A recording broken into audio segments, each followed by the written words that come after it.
दोस्तों, अप्रैल के महीने में दिल्ली एनसीआर और गुड़गांव के इलाकों में कई फैक्ट्रियों में मजदूरों ने वेतन बढ़ाने के लिए विरोध प्रदर्शन किए।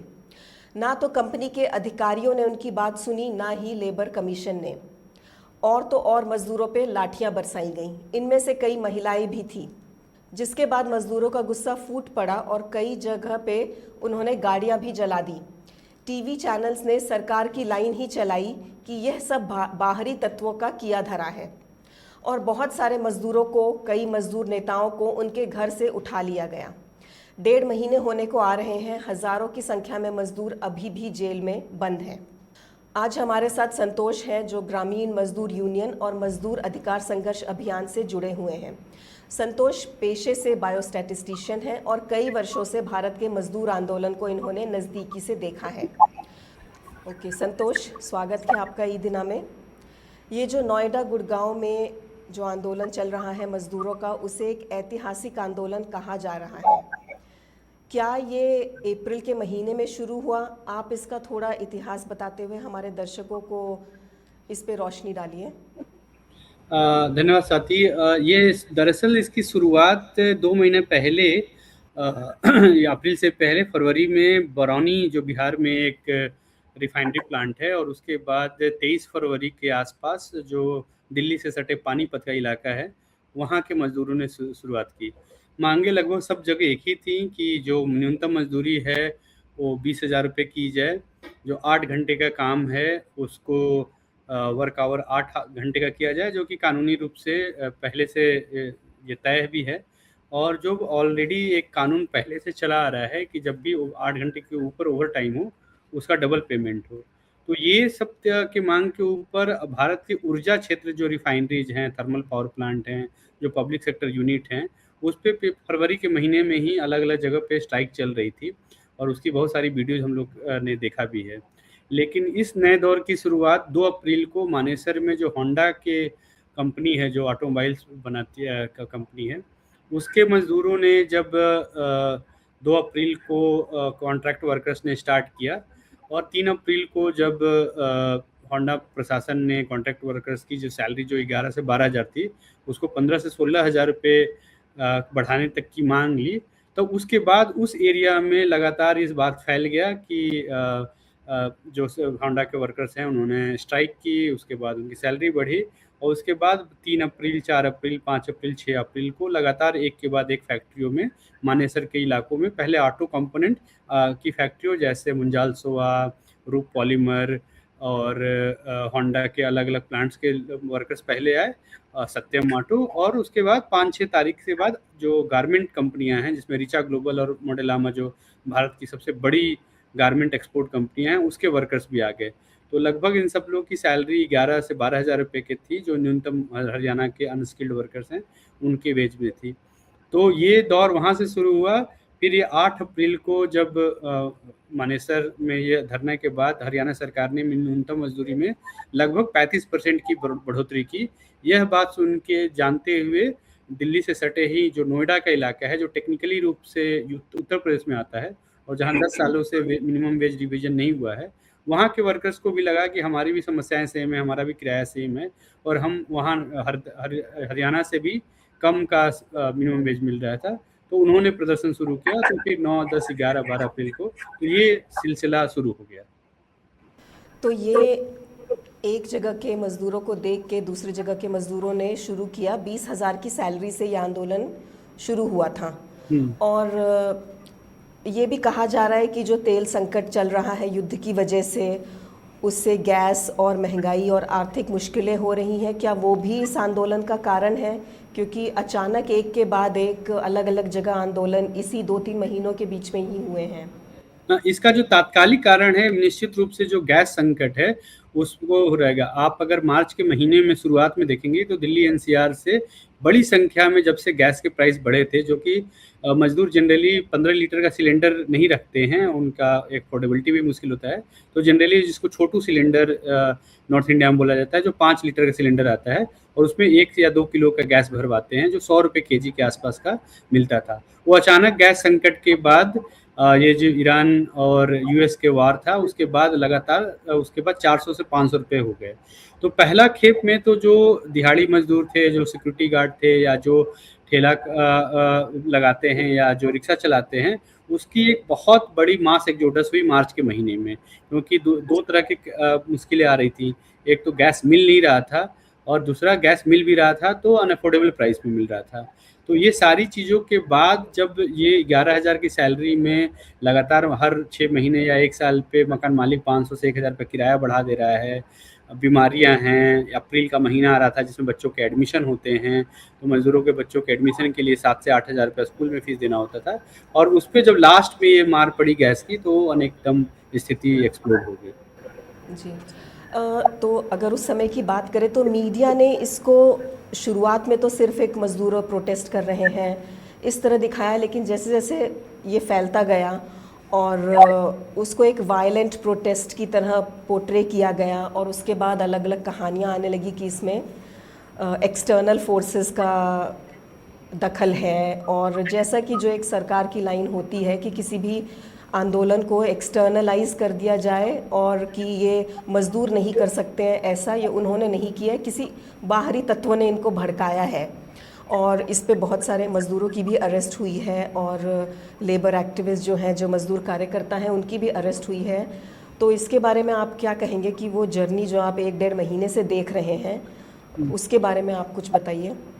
तो ये जैसे जब पहले मैंने बताया कि जब 2 अप्रैल को ये आंदोलन शुरू हुआ होंडा के वर्कर्स, कॉन्ट्रैक्ट वर्कर्स के द्वारा, तो अपने फैक्ट्री के बाहर प्रदर्शन कर रहे थे। उसके बाद जब ये अलग अलग फैक्ट्री के वर्कर्स आए, तो मानेसर जो इंडस्ट्रियल एरिया है उसका एक तहसील है, उस तहसील पे वर्कर्स आके धरना प्रदर्शन करने लगे, और 5, 6, 7 तारीख तक कम से कम 20 से 25,000 वर्कर्स जो अलग अलग फैक्ट्री के अलग अलग सेक्टर के थे, शांतिपूर्ण धरना प्रदर्शन कर रहे थे।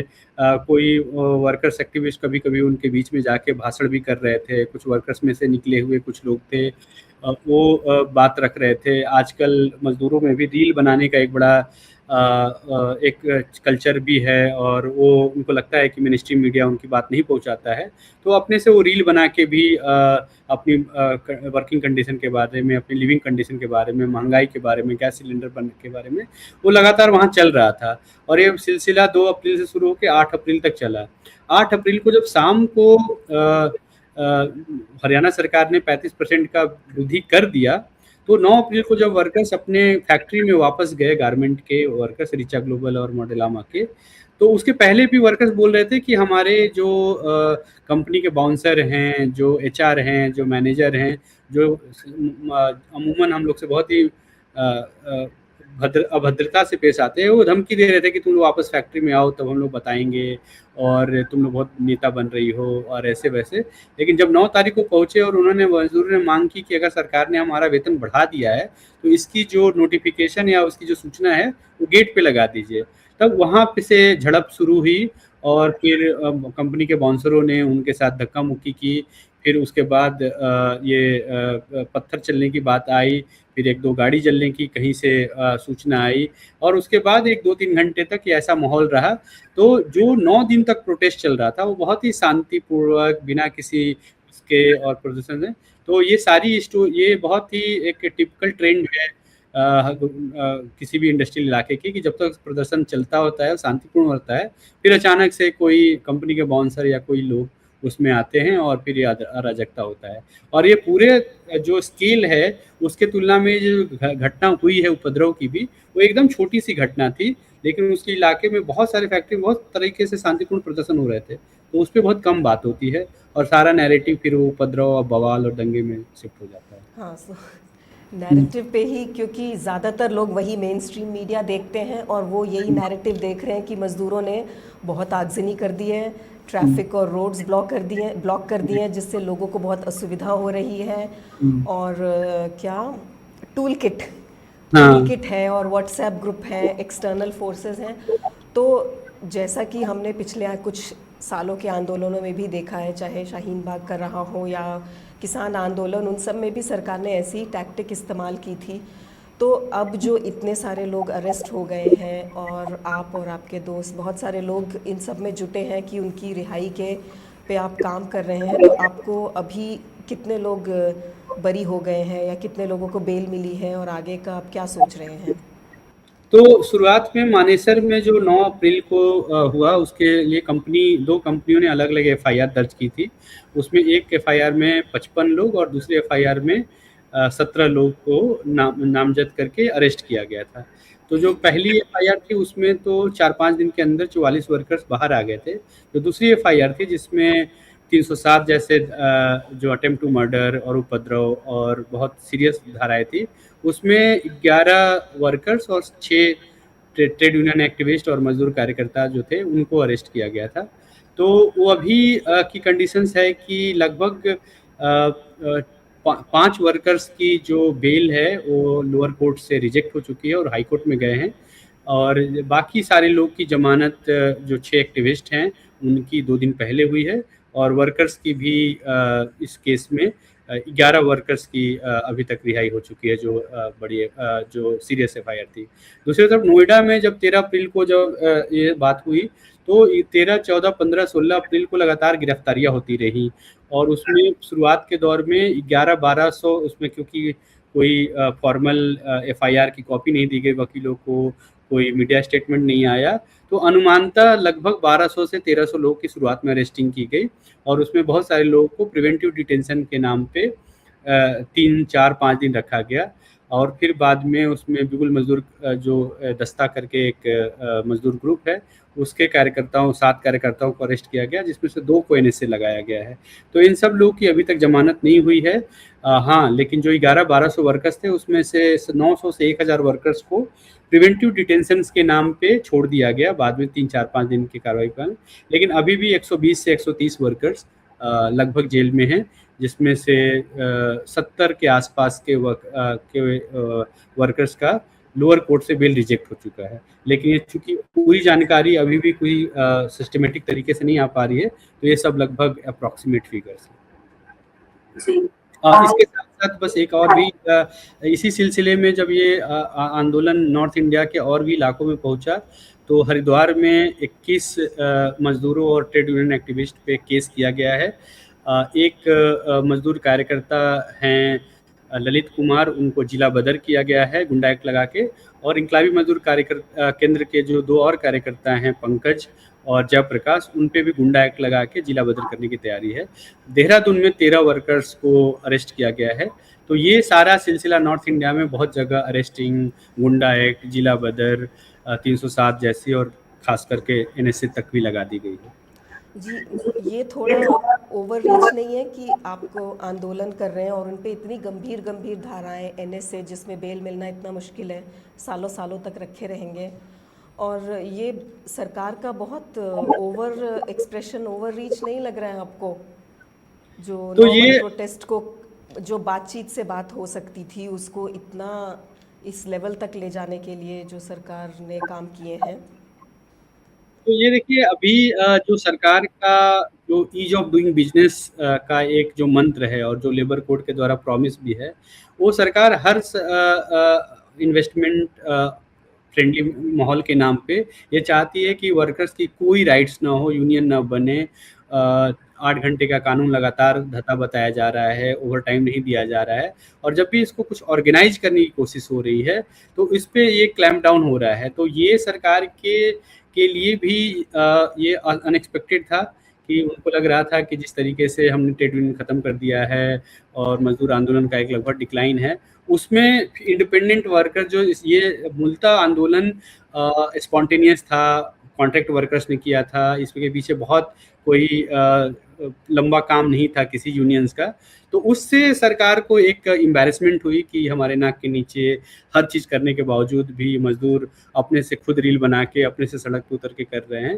तो ये उसको एक सबक सिखाने की तैयारी है कि जो ऑर्गेनाइज ट्रेड यूनियन है उसका तो एक डिक्लाइन है ही, जो परमानेंट वर्कर्स हैं उनके जो यूनियंस हैं उनको एक ढलान पे है, लेकिन ये फिर जो कॉन्ट्रैक्ट वर्कर्स सड़कों पे आ गए और इतनी बड़ी संख्या में आए हैं, तो ये उसको भी जो एक सबक सिखाने की जैसा एक मिसाल देने की तैयारी है। और जो कि आपने देखा हो कि वायर में जो नोएडा के में बहुत ग्राउंड पे भी और रिसर्च के तरफ पे काम किया है, एक आर्टिकल आई है राखी सहगल नौसरन कौर और अतुल सूद की, तो उनका मेन जो आर्गुमेंट है वो बहुत गौर करने वाला है कि जो प्रॉब्लम लॉ एंड और जो लेबर प्रॉब्लम है, जिसको लेबर कमिश्नर के द्वारा सॉल्व किया जाना चाहिए था, उसको लॉ एंड ऑर्डर और क्रिमिनल प्रॉब्लम बना के पेश किया गया, जिसको डिस्ट्रिक्ट मजिस्ट्रेट और एसपी हैंडल कर रहे हैं। तो ये आज के दौर की लेबर क्वेश्चंस की डील करने का सरकार का तरीका है। बताया कि हरियाणा में सरकार ने मिनिमम वेज बढ़ा दी है और यूपी सरकार की तरफ से भी निर्देश आया है कि बढ़ा देंगे वहाँ पे भी, तो वहाँ उसमें भी बढ़ अभी गई है 14 बढ़ गया अप्रैल है। को। हाँ, तो 9 अप्रैल को जब वहाँ स्टार्ट हुआ और 13-14 अप्रैल को जब हुआ, तो वहाँ भी 12 साल से वेज रिवाइजन नहीं हुआ था, तो वहाँ 21% की वृद्धि हुई है। अब लेकिन कितना दिक्कत हो ये गया है?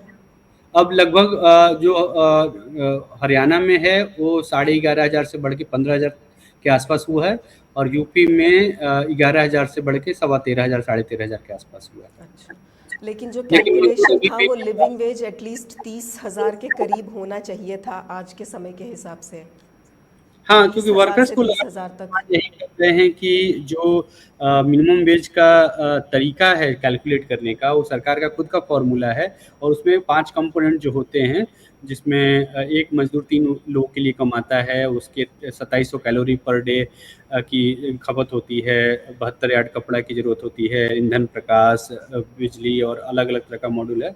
तो उसको कंज्यूमर प्राइस इंडेक्स का जो इंडेक्स होता है, उसे मल्टीप्लाई करके उसको निकाला जाता है, और कोई बहुत सारे इकोनॉमिस्ट ने इसको कैलकुलेशन किया है, उसकी कैलकुलेशन 32,000 पे आती है। हरियाणा सरकार के खुद को जो मिनिमम वेज कमेटी की रिकमेंडेशन थी दिसंबर महीने में, जो इंडियन एक्सप्रेस में छपी है, वो भी 23,000 की है। तो उन्होंने बहुत अंडर एस्टिमेट भी किया है। लेकिन सरकार मजदूर इसीलिए चाह रहे हैं कि 20,000 से नीचे न्यूनतम मजदूरी देना आज के समय में एक भूखमरी वेतन है। तो इसके खिलाफ बहुत ही लगातार ये कैंपेन भी कर रहे थे, और इनको आशा भी थी कि सरकार शायद ये हमारी बात मान भी ले। लेकिन जो अभी भी बढ़ोतरी हुई है वो भी बहुत ही नाकाफ़ी है, खास करके जो पिछले 1 सालों में महंगाई बढ़ी है, और खास करके जो ईंधन का प्राइस बढ़ा है उसके हिसाब से। अभी हमने जो युवा वर्ग का एक तरह से जो हम उभार देख रहे हैं कुछ सालों में, और यूथ की जो बहुत फ्रस्ट्रेशन हो रही है, चाहे जॉब्स को लेके हो या पढ़ाई को लेके हो, कॉलेज एडमिशन को लेके हो, जो नीट की परीक्षाओं और इन सब चीज़ों में दिख रहा है, और उसी को लेके कॉकरोच जनता पार्टी जो बहुत चर्चा में आई, और वो भी यूथ का ही एक फ्रस्ट्रेशन हमें दिख रहा है, और मज़दूर भी जो ज़्यादातर है वो युवा वर्ग के ही हैं कॉन्ट्रैक्ट वर्कर्स में, तो वो भी जेंजी हैं, ये भी जेंजी हैं। लेकिन जिस तरह का क्लैम्प डाउन हमने देखा और जिस तरह लोगों का रुख भी हमने देखा है, उनका बहुत अलग अलग रुख है इन दोनों तरह के उभार को लेके। इसके बारे में आपने भी बहुत कुछ कहा था और लिखा था, तो अब कुछ समय बीत गया है, अब आप क्या कहना चाहेंगे इसके बारे में? नहीं, ये तो ये मैंने जो आर्टिकल लिखा था वो काफ़ी वायरल भी हुआ, अलग-अलग न्यूज़ पोर्टल्स पे भी आए, और ये तो इन जनरल जो जेन ज़ी के जो गुस्सा है, वो जो सिस्टमैटिक फेल्यूर है उसको दिखाता है, जो शिक्षा में है, जो प्रतियोगिता परीक्षाओं में है, या अलग-अलग तरह की जो बेरोज़गारी की समस्या है। लेकिन उसमें जो एक मुझे इस बात से उस समय दिक्कत रही, उस बात के लिए कि 2 तरह के नैरेटिव पेश किए गए। एक तो जो कॉकरोच जनता पार्टी में जो टेक्निकली ऑनलाइन करके जो एलिजिबिलिटी क्राइटेरिया था, उसमें ऐसा प्रतीत हुआ शुरुआत में कि उनकी जो जनता है, उसमें मज़दूर शामिल नहीं है। उसके जनता में एक मिडिल क्लास जनता, या जो छात्र हैं, जो युवा हैं, बेरोज़गार हैं, लेकिन इन सारी चीज़ों से बहुत बड़ा तबका एक मज़दूर का है, जो कि जेन ज़ी है, जो कि आप बरौनी रिफाइनरी के जो ट्रेड यूनियनिस्ट का आप वीडियो देखेंगी, लाल बाबू, वो 20 साल के हैं, और उन्होंने जो शानदार लड़ाई लड़ी है, और कल भी वो प्रोटेस्ट में थे। आप बरौनी रिफाइनरी के वर्कर्स को देखिए, वो भी 21-22 साल के हैं। तो आपके नैरेटिव में पहले तो आपकी जो जनता है उसमें मज़दूरों को भी शामिल कीजिए, और वो भी आपके देश के नागरिक हैं। दूसरा एक लगातार नैरेटिव चल रहा था कि ये सब ऑनलाइन हो रहा है और ज़मीन पे कुछ नहीं हो रहा है। इस बात से मुझे बहुत दिक्कत हो रही थी, क्योंकि फरवरी महीने से ये पिछले 5 दशकों में मुझे नहीं लगता है कि जो लोग लेबर बीट कवर भी करते हैं या ट्रेड यूनियनिस्ट हैं, इतनी बड़ी वेव स्ट्राइक्स की वेव नॉर्थ इंडिया में हुई है। अभी तक कम से कम 200 से ज़्यादा फैक्ट्रियों में स्ट्राइक हुई है। वर्कर्स जेल जा रहे हैं, वर्कर्स लाठी खा रहे हैं, अपनी नौकरी गंवा रहे हैं। ये जो बरौनी से लेके, पानीपत से लेके, मानेसर से लेके, नोएडा से लेके, फरीदाबाद से लेके, हरिद्वार, सिलाकुई, देहरादून, फिर टापूखेड़ा, खुसखेड़ा, फिर पंजाब में, फिर मध्य प्रदेश में, इतनी ज़्यादा जगह प्रोटेस्ट हो रहे हैं और उस प्रोटेस्ट पे कोई बात नहीं हो रही है। तो इस बात से मुझे थोड़ी परेशानी हुई कि अब वर्कर्स क्या करें। अब आपके नज़र में आने के लिए वो क्या करें। वो हर वो चीज़ कर रहे हैं जिसको आप बोलते हैं कि ज़मीन का आंदोलन हो रहा है, तो उसको भी आप अपने एनालिसिस में आप उसको उसमें कंसीडरेट कीजिए। मेरा बस वही था, बाकी मुझे उससे कोई उनके ऑनलाइन कैंपेन से कोई दिक्कत नहीं है। जी, सब कुछ अब वायरल होने पे ही डिपेंड करता है। तो कॉकरोच जनता पार्टी की चीज़ें बहुत वायरल हो रही हैं, उसका भी हम भविष्य देखेंगे। आपको इस आंदोलन से जो जिसे स्वतः स्फूर्त आंदोलन बोला जा रहा है और इतनी जगह चल रहा है, अभी भी कई जगह पूरे देश में नॉर्थ इंडिया में एटलीस्ट चल रहा है, आगे आपको क्या उम्मीद है इससे? देखिए, एक तो है कि ये जो पिछले बहुत सारे जो इकोनॉमिस्ट हैं, जो अजीत रानाडे जैसे फेमस मेन स्ट्रीम इकोनॉमिस्ट हैं, मिंट अखबार है, आप उसके एनालिसिस देखेंगी तो ये बात है कि ये पिछले जो 10-12 साल का ग्रोथ है, इसमें जो रियल मजदूरी है, जिसको इन्फ्लेशन एडजस्टेड मजदूरी है बोलते हैं, वो लगभग 0.07% की दर से घटी है। तो ये भारत एकमात्र दुनिया का देश है जो पिछले 10 सालों के दौरान और लगातार जीडीपी में ग्रोथ हुई है। आप अगर शीर्ष के 500 कंपनियों का प्रॉफिट लेंगी तो उसमें 4 गुना 5 गुना की वृद्धि हुई है। आप कोई भी इंडिकेटर लीजिए, उसमें ज़्यादातर चीज़ों में ग्रोथ है। लेकिन अब अगर आप वेज को आप कैलकुलेट करेंगी रियल टर्म्स पे, जिसमें इन्फ्लेशन को एडजस्ट करेंगी, तो ये घट रहा है। तो ये अनअफोर्डेबल है। इस तरह की स्थिति जहाँ पे मजदूरों को आज के समय में नोएडा और गुड़गांव जैसे महानगर में, जहाँ पे 4,500 5,000 रुपये का किराया है, 4,000 रुपया खाने और पीने पे खर्च हो रहा है और 4-5,000 रुपया सिलेंडर का लग जाएगा, तो वो कहाँ से अपने बच्चों को पढ़ाएगा, कहाँ से? तो ये अनसस्टेनेबल है। तो वर्कर्स की बहुत सीधी मांग है कि हम कम से कम, आजकल नॉर्थ इंडिया में नारा वर्कर्स का चल रहा है कि 12,000 में दम नहीं, 20,000 से कम नहीं। तो मान के चल रहे हैं कि 20,000 रुपया तो मिनिमम वेज मिलना चाहिए। हालांकि उसका डिमांड और भी ज़्यादा है। और दूसरा कि सरकार ने पिछले 50 सालों से, कई सरकारों ने वादा किया है कि काम के घंटे होंगे 8 होंगे, और अगर काम के घंटे 8 से ज़्यादा होंगे तो उसका डबल ओवर टाइम है। तो मजदूर सब बस जो संविधान प्रदत्त चीज़ें हैं वही मांग रहे हैं और वो अभी तक नहीं मिल रहा उनको। तो इसको लेके आंदोलन लगातार चल रहे हैं। मिनिमम वेज बढ़ाने के बाद आपको पता होगा कि कर्नाटक में 60% तक बढ़ोतरी का दावा किया गया है, जिसमें से कई जो लेबर इंटेंसिव सेक्टर हैं उनको बाहर रखा गया है। और आज की खबर ये है हिंदू की कि जो इंडस्ट्रीज बॉडी है वो हाई कोर्ट और सरकार के पास जा रहे हैं कि हम अफोर्ड नहीं कर सकते हैं इतना बड़ा मिनिमम वेज। और ये हर जगह इंडस्ट्रीज बॉडीज ने मना कर दिया है कि हम टैरिफ झेल रहे हैं, हम युद्ध झेल रहे हैं, तो हम ये नहीं कर रहे हैं। तो ये भी मिनिमम वेज जो नाम मात्र का बढ़ा है वो भी इम्प्लीमेंट नहीं हो पा रहा है। तो ये सारे चीज़ों को लेके वर्कर्स को अब ये पता चल गया है कि हमने 4 दिन का स्ट्रगल किया है, उसमें 12 साल से जो रुकी हुई वेज थे वो बढ़ गई है। तो मजदूरों को भी एक जो लड़ने का सेंस है, एक प्रदर्शन करने का जो सेंस है वो आया है। तो इस आंदोलन की यही एक सफलता है कि जो 12 साल में नहीं हुआ, उन्होंने 12 दिन के आंदोलन में हर सरकारों को मजबूर किया कि मिनिमम वेज को बढ़ाए और कुछ न कुछ वर्कर्स के लिए प्रॉमिस करे। तो वर्कर्स इसको और भी आगे बढ़ाने के लिए देख रहे हैं। जी, आखिरी सवाल, कोई भी आंदोलन जैसे हमने देखा है सक्सेसफुल होने के लिए एक लोगों को, आम जनता का उससे थोड़ा कनेक्ट होता है तो उसको भी, आंदोलन को भी बल मिलता है और वो भी आगे तक कैरी फॉरवर्ड होता है।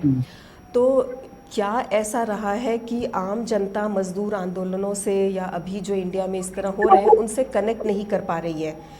हम देख रहे हैं कि बहुत सब गिग इकॉनमी बहुत बड़ा सेक्टर होती जा रही है और इंडस्ट्रियल एरिया एकदम सिटी के बाहर होते हैं, तो लोगों को out of sight out of mind, उनको लगता नहीं है कि अब फैक्ट्री वर्कर की वैसी परेशानियां हैं, सब अच्छा चल रहा है। तो इसके बारे में आप कुछ कह सकते हैं?